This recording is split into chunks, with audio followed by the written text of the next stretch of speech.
Hoy estamos muy contentos de recibir en Cocina de Autor a uno de los poetas argentinos más relevantes. Me refiero a Santiago Silvester, con una obra amplia, diversa, luminosa, que incluye no solo la producción de poesía, sino también magníficos ensayos y reflexiones sobre el género.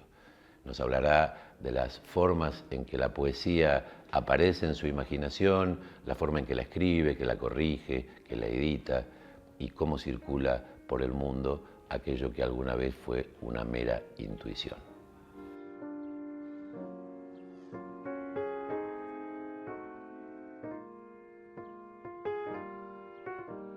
Santiago, cuando se habla de poesía, inmediatamente, por lo menos para cierta gente, aparece un cierto prejuicio de que hay algo sagrado, misterioso, casi podríamos decir esotérico. El romanticismo ha contribuido mucho a crear ese mito del poeta como alguien genial que recibe. Pero me gustaría que, no sé si necesariamente desmitificásemos esa imagen, pero sí que habláramos de la cosa concreta, de cómo es en tu caso el oficio de escribir poesía. Uy, el oficio de escribir poesía lo llevo hace tanto tiempo que ya me he olvidado cómo empezó. Bueno, inventá. Sí. Lo que sí creo es que hay un llamado, como hay en todas las cosas, que te sorprende ver un libro cuando tenés 10 años, no sé, una cosa así. Y así es como uno, sin darse cuenta, se empiezan a abrir puertitas o gateras, ni siquiera puertas, por donde vas llegando a leer poesía y a interesarte por esto. Lo que sí creo también que una vez que uno acepta que el destino de uno va a pasar por ahí, o por lo menos aunque sea parcialmente, después hay que hacer todo lo posible para que eso sea cierto, porque puede perfectamente frustrarse por falta de formación, de conocimiento, de lectura, y eso es inevitable. Y de constancia también. Y de cierta constancia y, claro, dedicarse. Ahora, por supuesto, la palabra inspiración no sé dónde está. Tampoco el verbo ser sirve para la poesía. Poesía es tal cosa y resulta que el otro te dice lo contrario, ¿no? Y los dos tienen razón. Entonces eso no hay cómo aseverar qué es poesía, dónde está el... La ventaja que tenemos en español es que, a diferencia de otras lenguas, podemos ser o estar, ¿no? Podemos Entonces, ser uno y puede podemos decir, estoy estar, poeta, exactamente, ¿no? sí. Esta palabra está así en este momento en mi sensibilidad, pero mañana puede estar de otra manera. Puede estar de otra manera, puede irse. Y además también hay periodos de sequía. El hecho de escribir trae como consecuencia también una cosa trae la otra. ¿Te relajás y esperás que vuelva a llover, digamos? A veces me preocupo. Yo a veces hago procedimientos que los uso también en los talleres que hago de escritura con alguna gente, de proponer consignas, cosas, puntos de partida, que por ahí después no dan un resultado concreto, pero ponen a funcionar de nuevo la maquinaria, ¿no? Claro, y yo creo que a mí lo que me ayuda son esas libretitas que he traído y que tengo siempre en el bolsillo, y que ahí anoto todo lo que ocurrencias, cosas que escucho, leo en la pared alguna cosa que me sugiere algo. Por ejemplo, en San Telmo he leído el otro día una cosa que me salió ya un poema, por supuesto. Decía, éramos buenas chicas, ya no. Bueno, pues eso lo anoté y digo, de esto está un poema. Aquí en esta pared está oculto un poema que tengo que sacarlo.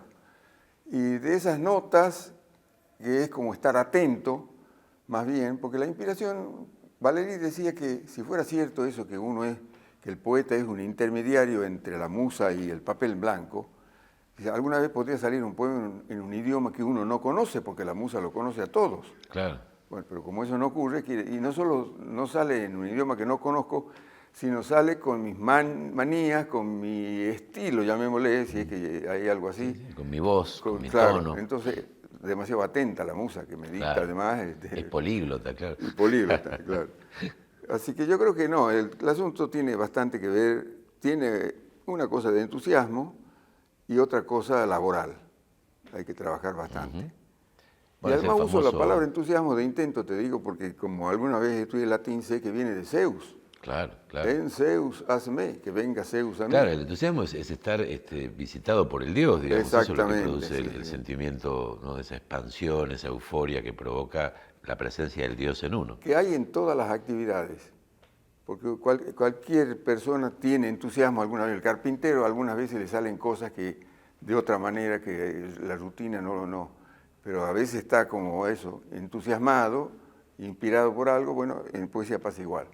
Hay días que uno resuelve los problemas, te salen cosas que son interesantes o estás más atento. Y otras veces las dejas pasar y no te das cuenta.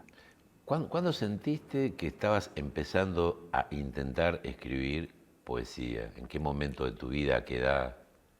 ¿Fue en Yo esos creo que años fue 10 a fines del secundario, a fines del secundario? más o menos. Ya tuve conversaciones con algunos amigos en Salta, donde yo vivía.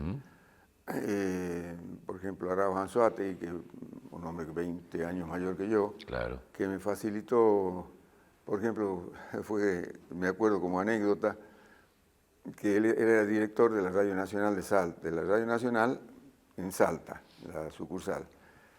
Y lo fui a visitar y llevaba un libro yo. Me dice, ¿qué estás leyendo? La Lira Argentina. La Lira Argentina es de 1824. Se ríe un poco, me dice, mira, dice, toma, esto es lo que vos necesitas. Y me daba un libro de Montale, que lo tenía sobre la mesa. Bueno, ahí se me abrió otra cosa. Se abrió una ventana enorme. Y me pasé excitadísimo durante un montón de tiempo, porque a esa edad que no había leído nada, descubría un genio por semana. Montale, Ungaretti, Quasimodo, más después pasemos al inglés, al castellano. Entonces estaba como excitadísimo, y él, el negro Arauz, fue muy generoso conmigo porque me prestó toda su biblioteca. ¿Esos poetas en otras lenguas los leías en sus lenguas originales o en traducciones? No, en castellano, en ese momento sí, traducción. Y bueno, te empieza a picar ese bichito y tus primeros textos eran imitativos, consciente o inconscientemente de estas voces tan poderosas, digo, un Montale, digamos, un Eliot, no sé, Por supuesto que era pura imitación. Yo lo que tenía era las ganas, yo ponía las ganas, pero sacaba las palabras de otro y el tono de otro y era evidente. Y publiqué demasiado prematuramente porque saqué un libro cuando estaba haciendo el servicio militar. Me acuerdo que estaba de soldado yo, porque en esa época era obligatorio el servicio militar. Sí, sí. Y bueno, estaba de colimba, como se decía, bueno, presenté el libro, o sea, tenía 20 años. Y ahora lo leo y no me voy a poner a pelear con el chango que yo era, porque no vale la pena, ya hemos hecho las paces. Me imagino, como corresponde. Como corresponde. Pero ¿reconocerías algo, por lo menos de ciertas intenciones, de ciertas búsquedas que había en ese chango colimba, que se creía poeta y todavía... Y bueno, las intenciones estaban y siguen en pie. Y eso es así. Y atrás de las intenciones están, bueno, nuevas lecturas, nuevas experiencias y bueno, lo que he ido pasando a lo largo de la vida, ¿no? ¿De dónde sale un poema? Recién dijiste un ejemplo, estabas por San Telmo y viste, éramos buenas chicas ya, ¿no? Y ahí encontraste que ya en sí mismo eso podía ser un poema. Pero ¿de qué otras maneras llega esos sucedáneos de la musa, digamos, ¿no? Una frase que lees en un diario. Con ocurrencias, sencillamente, se te ocurre algo, estamos conversando, tal vez decís algo o una palabra y que me llama la atención por alguna razón y sé que ahí hay un núcleo que me interesa y después lo voy viendo y a veces sale, a veces no. Estoy así. Pero es eso, estar un poco atento a lo que pasa a la vuelta.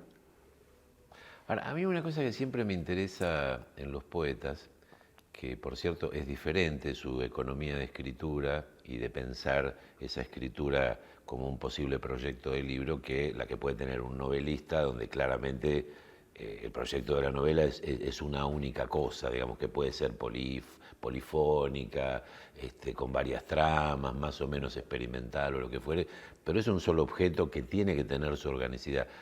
A mí me molesta a veces en los libros de poesía ver que son muy buenos poemas, porque son rejuntes de poemas que tienen poco que ver entre sí. ¿Cómo es en tu caso?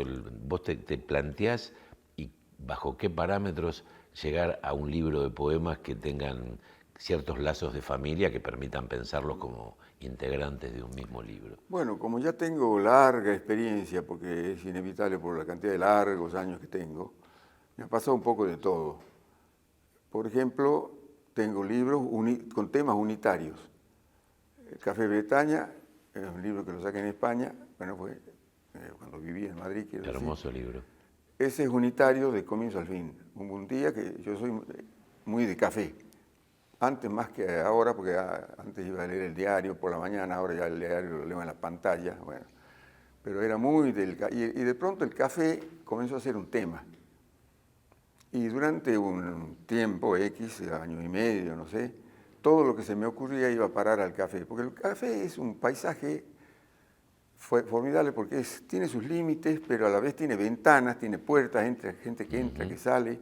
En esta mesa hay una historia de amor, allá está un negocio, aquí están peleando dos tipos, en fin, hablando de política. Están los habitués, el eventual, el que pasa. Y el camarero que va y viene, el Exactamente. mozo, en fin. Es decir, es realmente interesantísimo como paisaje. Primero he escrito un poema que salió en un libro y después se me empezó a imponer como tema. Y bueno, ese es un libro unitario. Ahora también tengo libros de eso que vos estás diciendo, de poemas que se van a... Lo que sí hay un momento en que vos decís, bueno, a ver qué de todo este magma sirve para un poema, para un libro. Para un libro. Tratando de que haya algo de unidad. Decía Stevenson que en un libro todas las palabras deben mirar para el mismo lado. Claro. Bueno, en un libro también. Y sí. Más o menos debe ocurrir, no como tema, sino en todo caso como las palabras, el estilo, digamos, eso que se llama estilo.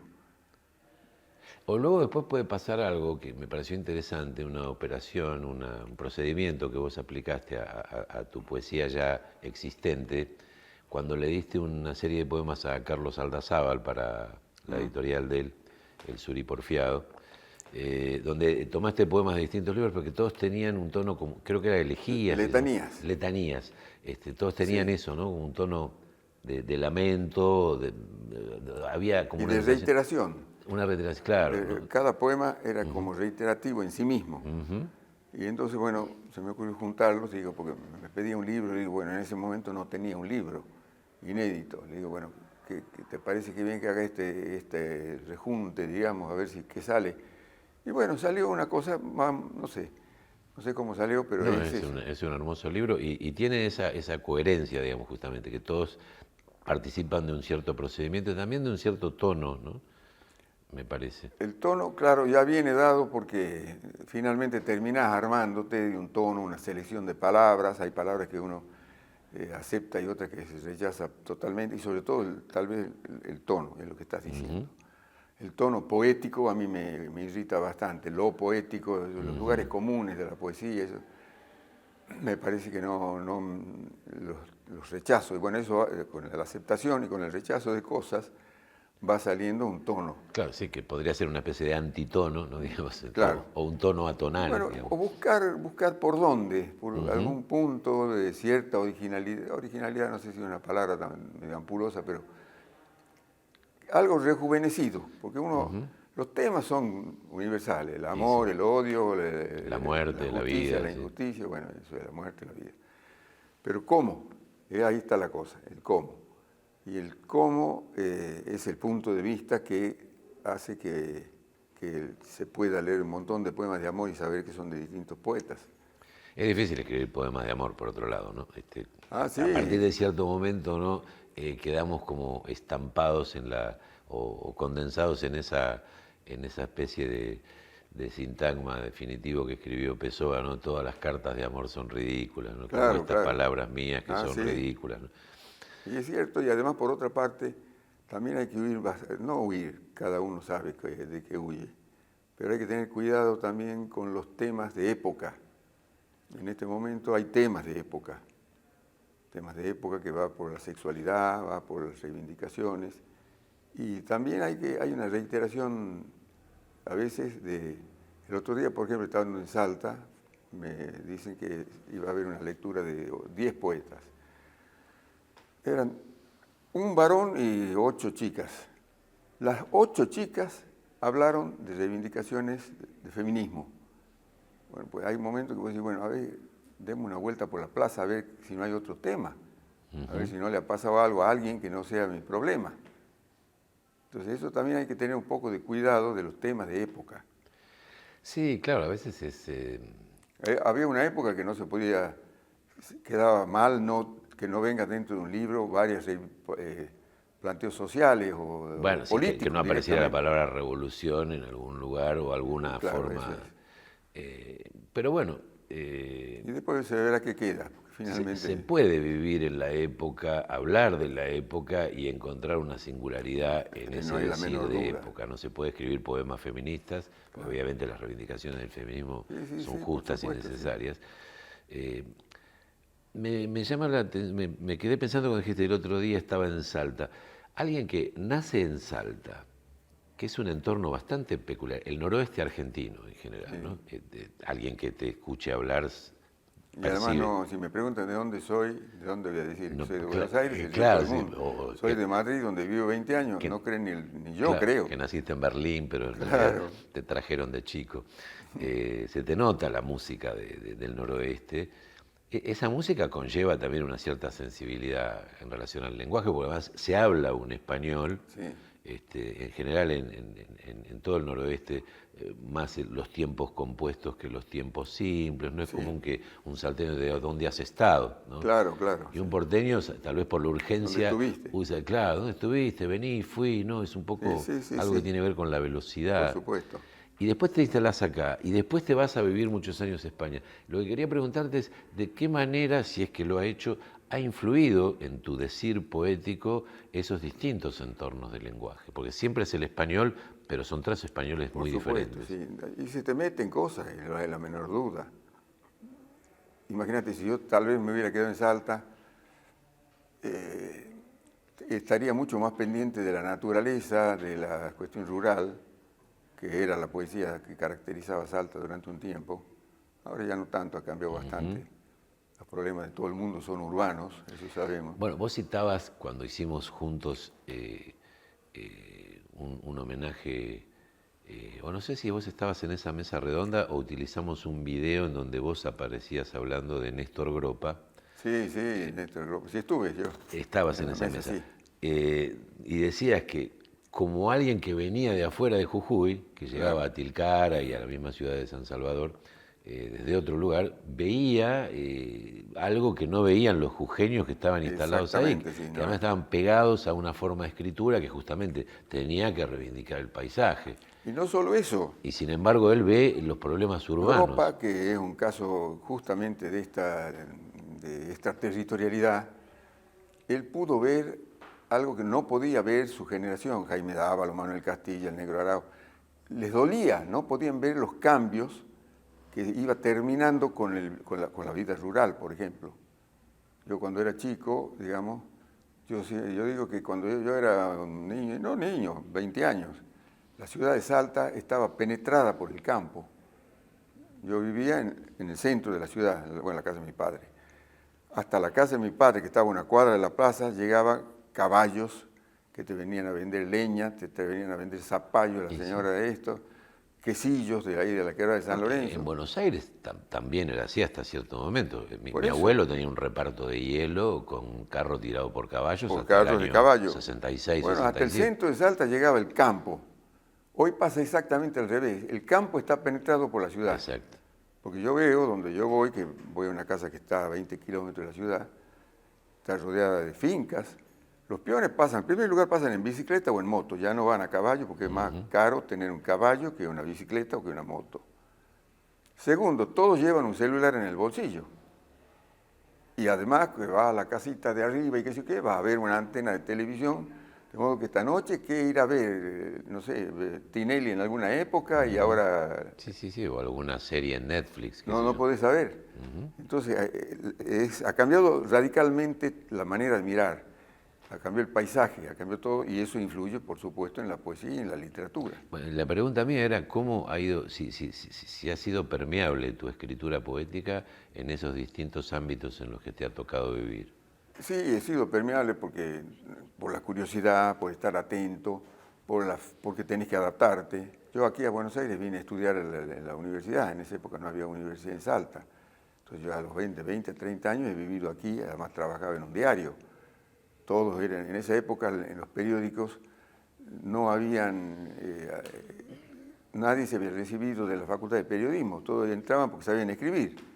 porque eran escritores, Calvetti, Requeni, Villoro, estaba a mi lado el otro. Es decir, En mi generación pasó igual, digamos, las claro, escuelas de periodismo son de los 80 para acá, digamos. entonces toda la conversación fuera ya de la noticia que tenía que escribir o de la entrevista que tenía del trabajo diario que tenía que sacar, estaba después la conversación con escritores.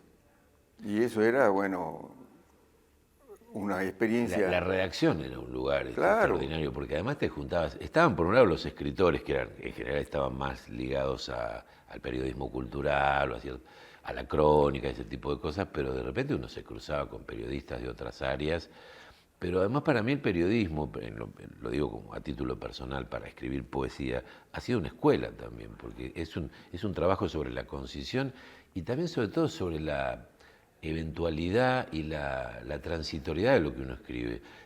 Te escribías una nota extraordinaria de 50 líneas y de repente venía el diagramador y te decía, hay que sacar 30 líneas porque entró un aviso. claro, claro. Y cuando yo le dije escandalizado, pero está perfecta, y me decía, a ver si te das cuenta que ustedes llenan los huecos que deja la publicidad. Debe ser un ejercicio de humildad también, ¿no? Sí, Es decir, sí. que no hay ninguna escritura que sea tan importante que no le pueda dar espacio a un aviso, ¿no? Sí, por Que es el que supuesto, paga. sí. Y además en un periódico, bueno, en una ciudad como Buenos Aires, también se me impuso, ya lo traía puesto, porque no sé por qué, yo siempre he sido medio animal de ciudad, y de ciudad grande te diría, Salta era chiquito, no sabía lo chiquito que era, ahora lo sé, recién ahora, lo chiquito que era la Salta que yo me he criado, pero cuando llegué a Buenos Aires, no sé, era como un pescado que lo tiran al mar, y ahí, o sea, que lo sacan de la pecera, y bueno. Sentiste que te encontrabas con tu destino sudamericano, por así decirlo. Exactamente, sí. El tema urbano se me impuso inmediatamente, ¿no? Así que... Pero uno no nota, digo, si yo recorro tus libros, la verdad que no tengo ahora en la memoria conciencia qué libros los escribiste, que no deben haber sido muchos, libros que hayas escrito estando y publicado estando en Salta, ¿no? Buena parte de tu obra ya viviendo. Ya desde afuera. Bueno, lo que pasa es que ahí me tocó vivir poco en Salta. Por eso. Porque me recibí de abogado aquí y me fui a trabajar a Salta. Bueno, y en Salta estuve 6 años, 7 años y me fui a Madrid. Me quedé 20 años y a vivir no he vuelto nunca. Vivo aquí hace 25 años en Buenos Aires, pero no he vuelto a vivir a Salta. Claro. Vas los veranos. Por suerte no me he desvinculado. Yo digo, qué suerte que no me he desvinculado. Y también estoy encantado de no haber vivido. O de haber conocido distintas aguas, diríamos. Eso es lo que más me... Vos dirías que, si pudieras hacer ese tipo de desglose, ¿no? No sé si es posible, ¿qué le debe a tu Santiago salteño, a tu Santiago porteño y el Santiago madrileño, tu escritura actual? ¿O es una síntesis de todo eso? Y soy yo el que lleva puesto todo, así que seguramente, y el que mira y el que elige, seguramente es así. Lo que sí, por ejemplo, fíjate, en Madrid, cuando llegué a vivir a Madrid, bueno, la situación era bastante difícil porque tenía que buscar trabajo, tenía hijos, mi mujer tenía que buscar trabajo. Ahí me enteré que las mujeres son más corajudas que los hombres para buscar trabajo y aguantar lo que venga. Bueno, lo cierto es que así fue, o sea que hubo un momento de angustia. Y me pasé una temporada sin poder escribir, bastante preocupado por esta abstracta cosa de no poder escribir, concreta más que abstracta. Y me acuerdo de un día que un poema, estando en la cama ya, 3 de la mañana, me despierto y empiezo algo a dar vuelta por ahí. Y a las 4 me levanto porque digo, esto si no lo anoto me lo voy a olvidar. Bueno, ya no pude volver a la cama. Y es un poema que quiero muchísimo por eso, porque me devolvió a ser poeta después de casi algo más de un año de no poder escribir. Y bueno, cuando salió Leonor, mi mujer, a llevar a los chicos al colegio o algo así, y yo a trabajar, y en fin, ya estábamos en esta, estaba encantadísimo porque había vuelto a poder escribir un poema.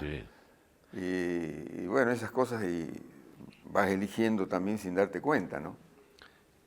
¿Escribís a mano? ¿Escribís inicialmente a mano o vas a...? Inicialmente a mano y después tengo que pasar ahora en la computadora y casi enseguida tengo que imprimir porque ahí lo veo el poema. Necesitas... Yo soy de la era Gutenberg irremediablemente. Claro. Sí. No, a mí ya la pantalla me funciona porque además me da la sensación de que la pantalla puedo ser más impune, no le tengo que tener tanto respeto. Cuando ya lo imprimo, me parece que me cuesta más cambiarle algo. En la pantalla todo todavía es virtual, es potencial, digamos, ¿no? Hasta que no llegó al papel. Después sí me gusta que el texto, no me gustan los libros electrónicos. Leo muchos porque obviamente son más baratos y muchas veces son más fáciles de trasladar, pero no tengo ese respeto. Ahora, corregís muchos, hay primeras versiones que te salen ya como definitivas, vas corrigiendo. Hay algunos poemas que me han salido directos, pocos. Inclusive hay uno que lo soñé tal cual. Me desperté, lo anoté y al día siguiente fui a ver qué esto, pero hasta las comas están puestas. Y salió publicado así tal cual. Con un tema que ni siquiera era mío tampoco, porque uno también tiene temas y que bueno, es un tema totalmente distinto.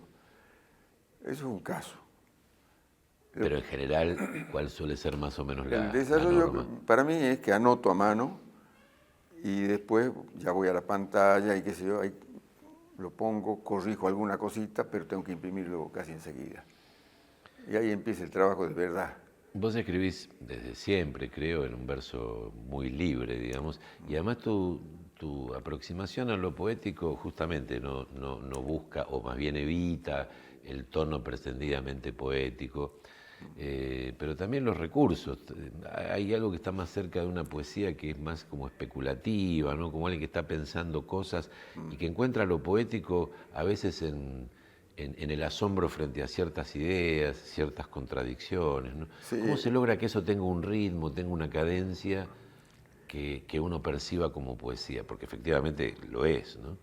Yo tengo en la oreja puesto el endecasílabo, te digo de una manera casi infalible, por la formación mía Claro. de bachillerato, de los primeros, y bueno, hasta los 25 años frecuentaba muchísimo el soneto, los romances. El otro día he escrito un soneto para acordarme cómo era, porque hace mucho que no escribía.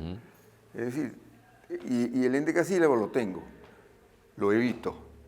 Lo que sí trato es de sacármelo un poco a esta...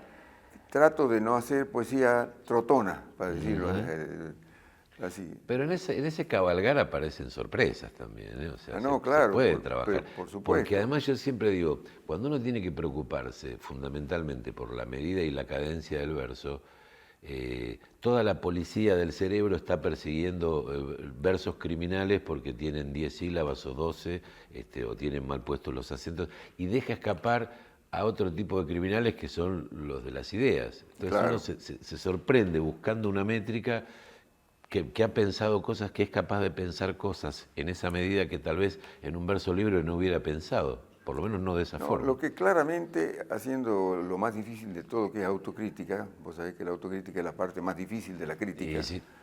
pero yo tengo que aceptar que no tengo la idea de, para mí, la poesía canto, la poesía celebración no la tengo. No es la que yo frecuento, no es la que me interesa demasiado. Más bien es la poesía esa un poco más seca, más de pensamiento. Sí, más... esta cosa de pensar, ¿no? Como de pelar un asunto, ¿no? Hasta llegar al carozo que lo sostiene, ¿no? Y trabaja mucho sobre la contradicción, ¿no? Quiero decir, sobre las contradicciones de la realidad, ¿no? Claro. Las paradojas, ¿no? Sí.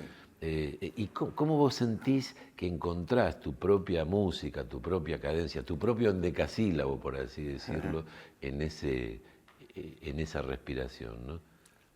Y hay algo medio misterioso, ¿por qué? ¿Por qué lo hay? Porque No sé. en la medida que apareció el verso libre, como toda libertad, es un derecho, es una posibilidad mucho más amplia, pero también implica una responsabilidad. Es uno el que decide, aquí termina el verso. Claro. ¿No? Como hay un hermoso ensayo de Denis Levertov hablando de esto, que dice, no hay verso libre, ¿no?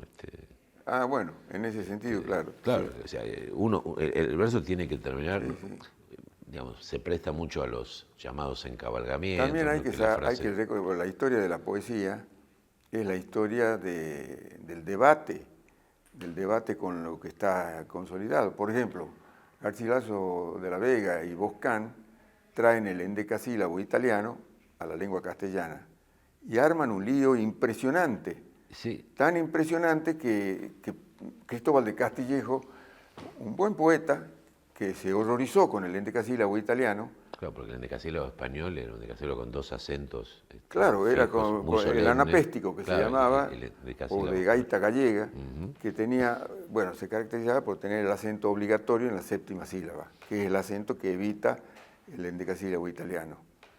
Y se distribuyen entonces los otros acentos de determinada manera. El uno es juguetón, tanto bailé con el ama del cura, tanto bailé que me dio calentura. Esa es una copla medieval.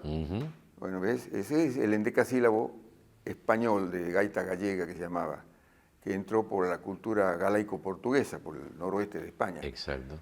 Pero luego viene Garcilaso y Boscán y traen este otro endecasílabo, que ya los italianos habían descubierto el soneto y habían inventado el soneto y estaban, bueno, escribiendo Petrarca y traen no solamente el endecasílabo, sino traen el petrarquismo, que resulta ofensivo o ridículo en algunos momentos al senequismo español, porque la filosofía de Séneca era seria, Sí, absolutamente el austera, estoicismo, la austeridad, el despojamiento, muerte, y de repente aparece la música esa. y aparece Claro, esto. era como de repente, como si los españoles anteriores fueran, como Castillejo, fueran tangueros y de repente aparecieron los Beatles, ¿no?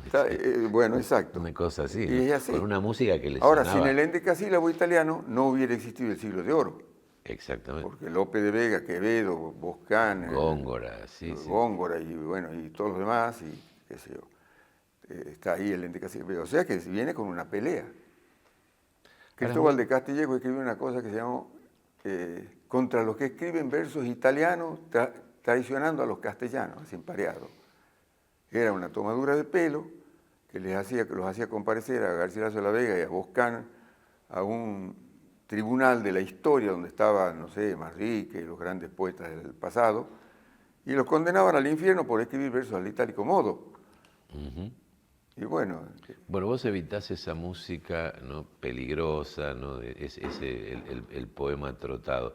Es interesante, si uno revisa la historia de la poesía argentina, sobre todo la de la primera mitad del siglo XX, diría que hasta un poco más, ve la pelea de muchos poetas que quieren ser de vanguardia, quieren escribir en verso libre, pero uno les descubre en decasílabos y heptasílabos y versos alejandrinos todo el tiempo, ¿no? O esconden un endecasílabo donde Claro, para sostener el resto del poema. Claro, lo corten, sí, claro, de repente un verso de 7 y otro de 4, en realidad es un endecasílabo partido. Persuasión de los días y en la más médula de Girondo está todo prácticamente escrito en versos de 7 sílabas. Claro. Todo. Y también están otros tosudos que no quieren aceptar la época, el caso de Lugones, por ejemplo. Lugones muere en el año 38, es decir, cuando el verso libre está recontrasentado, aceptado. Y él llegó a escribir en verso libre. Él citan el lunario, pero verso libre rimado. Sí, la rima. Y además sostenido siempre por esto que vos estás diciendo. Sí, por un el esqueleto endecasílabo. de 11, 8, 7. Sí, ¿no? pero sin embargo, él contra la generación de Borges decía los jóvenes prosistas. Los prosistas eran Borges, González Tuñón, Marechal, Molinari, porque escribían verso libre. Claro. Cosa que no aceptó nunca hasta que se murió.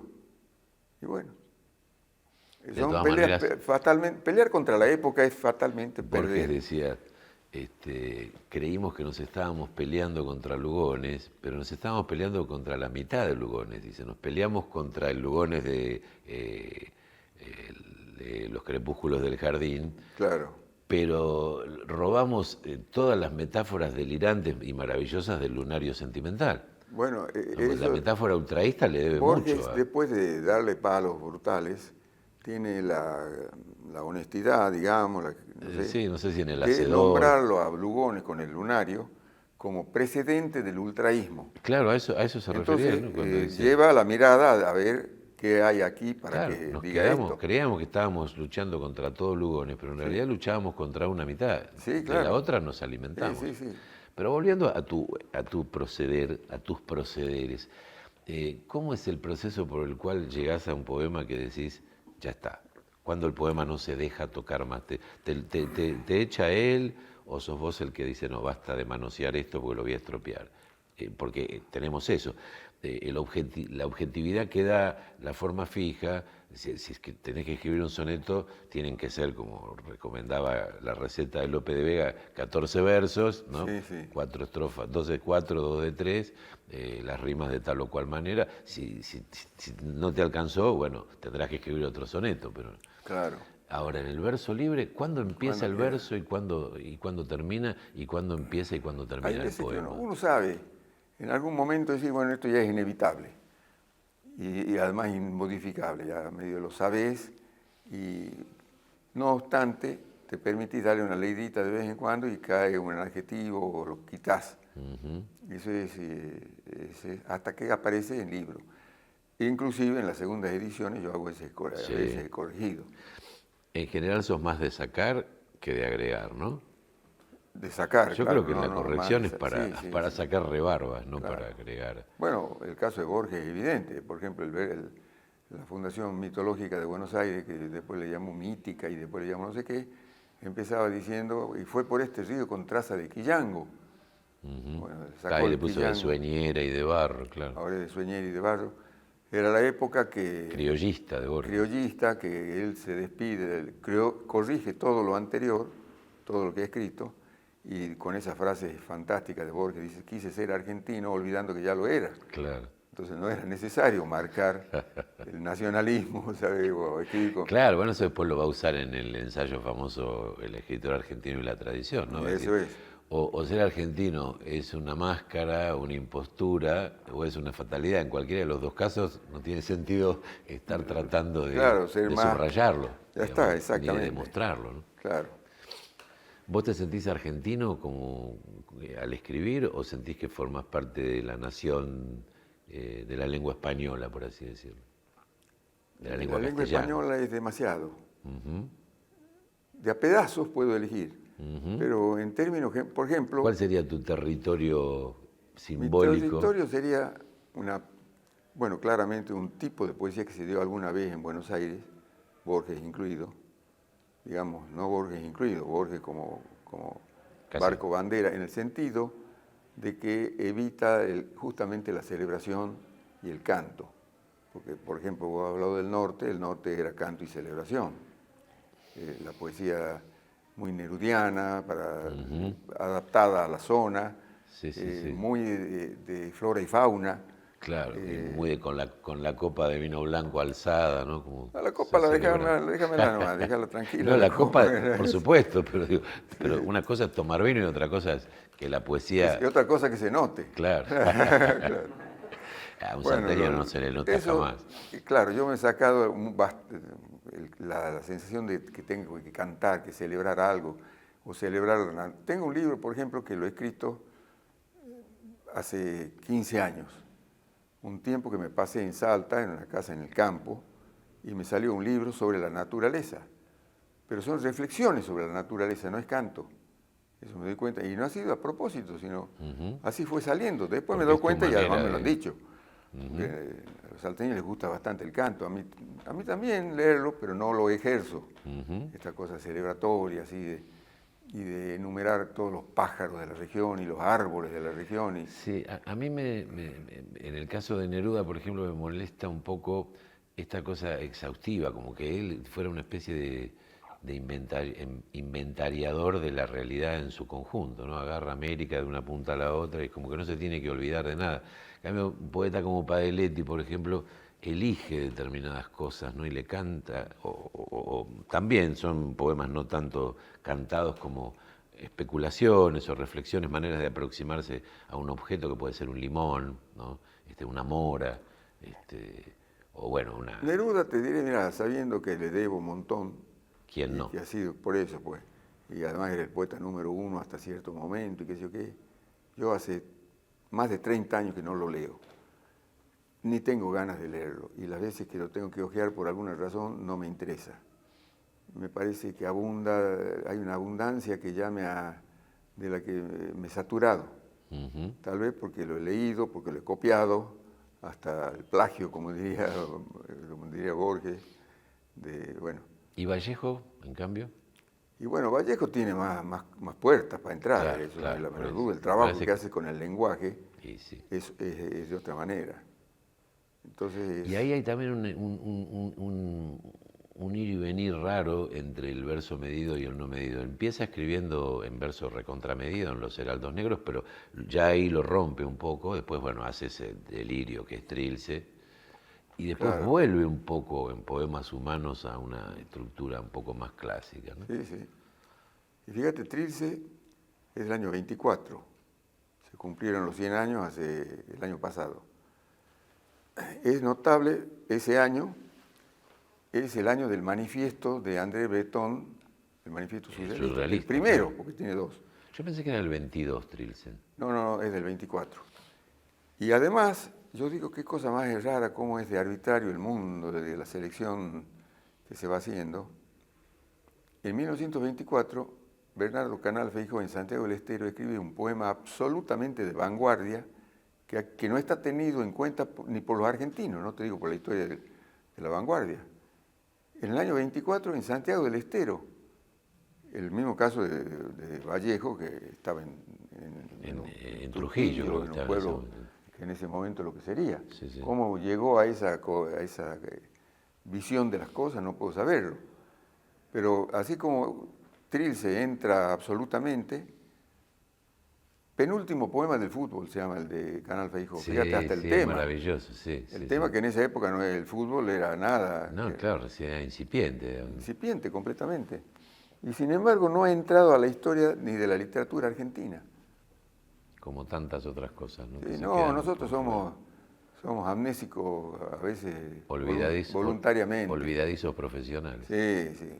Bueno, pero no me quiero olvidar de decirte gracias por esta charla, Santiago. No, te Preciosa. agradezco muchísimo a vos y bueno, conversemos también fuera del Por escenario. supuesto, esto sí, lo más importante queda fuera de cámara. Hasta siempre. Bueno, muchas gracias.